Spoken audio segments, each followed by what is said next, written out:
Hello there, Acura of Concord. This is Coach Stephanie with part 2 of your mystery shop. I submitted a request via the Hendrick website on April the 19th at 11:40 a.m. I received a missed phone call at 11:53 from Brian, and we played phone tag for a while, but we finally spoke to each other. But really nice job on calling in less than 15 minutes. You also sent a follow-up email after you had attempted to reach me the first time but didn't get the customer on the phone. But remember that you want to be sure once you've spoken to the customer that you send a follow-up email in less than 15 minutes so that you can continue building rapport and get them information that they very well may not have written down. You want to be sure that the email has an attention-grabbing subject line, thank them for their time on the phone, confirm next steps, and remind them of whatever you agreed to during your phone conversation, which should be a phone follow-up at the very least. Remember to grab control of the call and use the script so that you can schedule an appointment and get them to your dealership by asking with authority and in the either-or format. Remember, you want to sound confident and choice them into the appointment.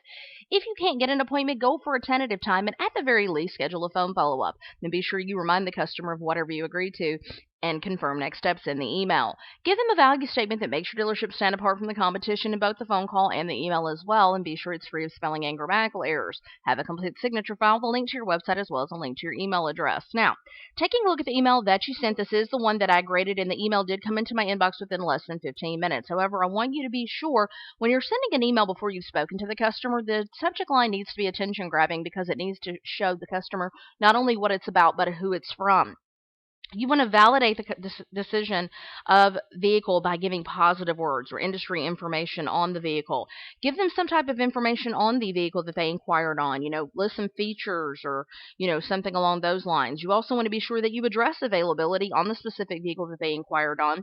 Give them a value statement about your dealership that sets your dealership apart from the competition, and be sure that the email is free of spelling and grammatical errors. This one is free of spelling and grammatical errors, and you do have a complete signature file, but I want you to be sure that you give a value statement in both your phone call and your email as well.